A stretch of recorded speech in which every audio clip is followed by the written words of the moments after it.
Thank you, everybody, for coming to the Aaron Torres Podcast YouTube page. If you could do me a quick favor, see that little subscribe button at the bottom of your screen? Go ahead, click that subscribe button.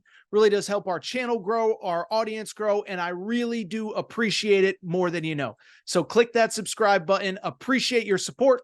Now, here's the video that you came here for. I like Thursday was a good day to do all the stuff that I haven't done for the past month. You know, like maybe pay taxes, like maybe do some laundry. I got my Dice shirt on. This is normally my summer. It's easy. It's time to party and relax shirt, but I got no clean clothes here at the Torres compound, okay? But listen, I know I said I wasn't planning on doing anything, but then the portal gods delivered, and when the portal gods deliver, you just say thank you, and you talk about it a little bit, and boy, oh boy, did we get a big piece of news. So Robert Wright, you can see on the screen right there, a little bit of a smaller point guard, but 6'1", super athletic. You know, I have told you, I mentioned this a few days ago, but I remember, you know, with Baylor coming into the season, there's so much about VJ Edgecombe, you know, the transfers, Jeremy Roach, Norchad O'Meara. And I remember turning on that first Baylor game. Remember, they played opening night in Spokane against Gonzaga. It's like, who's that guy? He's really good. And so you watch Baylor throughout the year. This freshman point guard stands out again, 6'1", super quick, super athletic, about 11.5 points per game, a little over 4 assists per game, all Big 12 freshman team honoree. Well, on Monday, while we were still in San Antonio, he enters the portal. Over the course of the week, it feels as though it is trending towards one school in specific, that school BYU. And just moments ago, it became official. Rob Wright, all Big 12 freshman team member, all Big 12 honorable mention player as a freshman, entered the portal on Monday. The recruitment is over because he committed to the BYU Cougars, baby. That's right. Torres, I've been Cougar crazy, baby, and it is not slowing down. This is a huge commitment. I think transparently, this could end up being one of the bigger commitments that we see all spring into summer as far as the impact that it's going to have on the 25-26 season. But Rob Wright not only commits, I believe he has officially signed all of his paperwork, which means he ain't going anywhere other than BYU, other than Provo, to play with AJ Dybantsa, hopefully Richie Saunders, and much more. Let's start the conversation here. I just said it. Really talented player. You know, it's so funny. You watch so much college basketball, but what's always interesting to me, the dudes that stand out as elite athletes, even amongst the other elite athletes.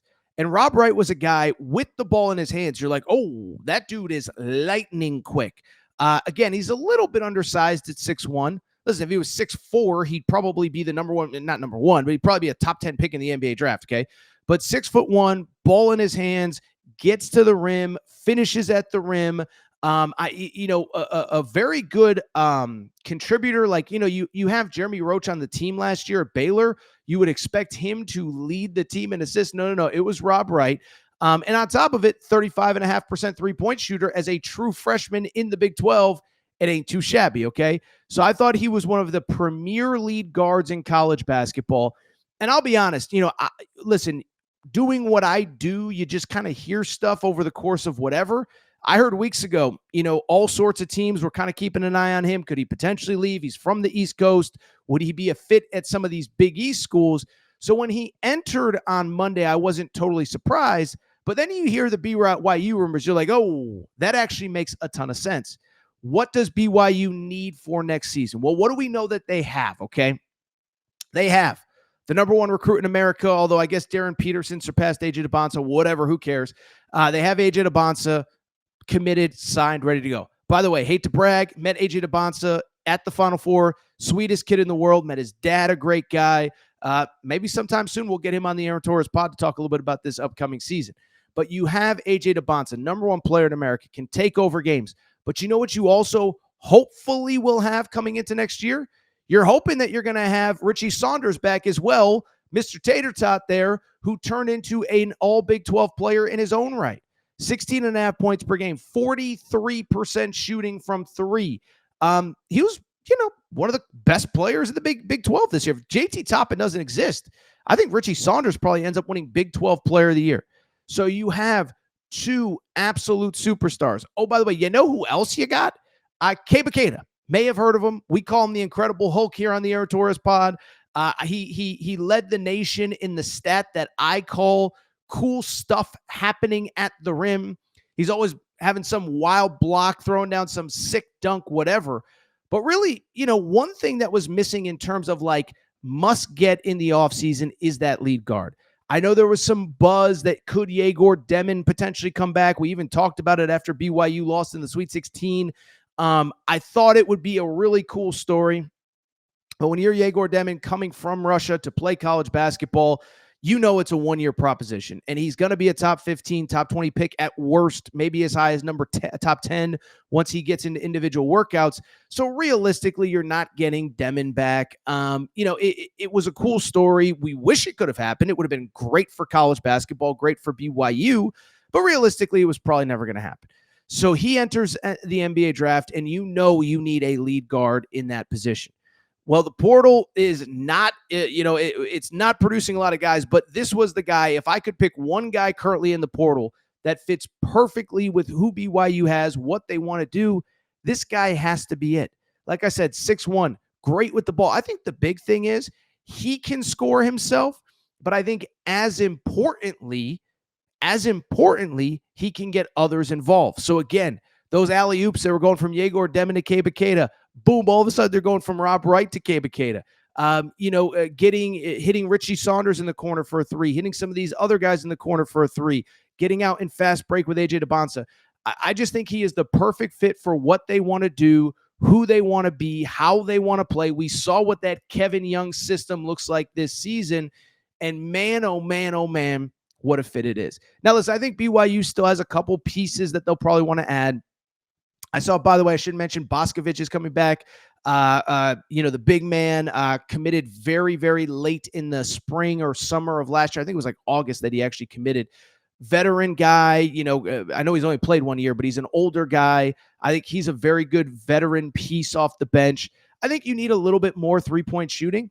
But I'll say this, remember, we're spending so much time this week talking about the fact that it was right around a year ago that John Calipari left for Arkansas. Remember, it wasn't until the Friday after the Final Four, after the national championship, that Mark Pope even left BYU for Kentucky, which means that it was another 3 or 4 days after that until Kevin Young actually got the BYU job. And so why that matters to me is you look at where this program was a year ago versus where it is now. Yeah, there's still work to do on this roster. Yeah, there's still guys that you need to see who's available and who's interested and who's coming back and who's not and what does it all mean. But when you start looking at where this team was, where this roster was a year ago versus where it is now, man, oh man, is it in such good shape. Because like I said, you have Richie Saunders, you have Dybantsa, you have Boscovich. I don't even know how to pronounce his name, so I apologize, but Kadeem Bop, I believe is how you say his name. I'll be real. A player redshirted this year. When I was at practice, when I came out for the Kansas game, BYU fans, you remember well, when I came out for the Kansas game, that kid was working out in the corner by himself. I was like, who is that? Because he was another guy, crazy athletic, super skinny, but you can see if he puts, mass on his frame, if he puts weight on his frame, he can be an impact guy. And so the only point I'm trying to make is, yes, you probably want a little bit more shooting around Rob Wright, Dybantsa, Richie Saunders, etc. Yeah, you probably want a guy or two, but I think this roster is pretty much set here going forward into late April, early May, as opposed to mid or April, early May last year. You didn't even have a roster. Yegor Demmin didn't even commit until May. He didn't even sign until June, I think. Cannon Catchings didn't commit until late. So I go on and on. Just you look at where this program is now versus a year ago, you have to be excited if you're a BYU fan. Lastly, let me say this. On Wednesday night show, we dropped our way too early top 25 for 2025-2026. Even without Rob Wright, I had BYU on the fringes of the top 10. You have a core of Kada, Saunders, and Dybantsa. Yeah, that's a top 10 type team right there. And then you add Rob Wright. There's no doubt. I don't think like I'm going to update the top 25 sometime next week. Once I do, I don't see the scenario where BYU not only is not in the top 10, but they are a team that, to me, I think moves well into the top 10 And they're not one that as other teams add pieces, I think I would probably be like, well, Auburn added this guy or Tennessee added that guy. Got to move BYU back to 11 or 12 or 15 or 18. I think we're talking about a team that is going to enter next year in the top 10. I saw in the betting odds that BYU is among the top probably 8 to 10 teams in the betting odds. And I'll tell you this, man, you look at the Big 12. Listen, Houston's always going to be tough. Arizona has a chance to be really good. But Kansas right now still is very much filling out its roster. Iowa State has pieces to add. This is a team that I believe can compete at the top of the Big 12, maybe as much as anybody. Rob Wright, Kebakeda, Richie Saunders, AJ Dybantsa. That's an incredible core four there. So I am so excited to see this team. I'm so curious to see how all the pieces fit together. I might have to get back out to Provo here in the immediate future because this is going to be such a fun team to watch. And again, when I update my top 10, top 25, way too early top 25, I don't see the scenario that BYU isn't there. They have all the pieces. They have all the pieces that you really need at a baseline level, and they enter mid-April in the best position possible. They really only have to backfill with role players and this and that. They're not a team that has to find a star center or a star point guard or whatever. They are set. They are good.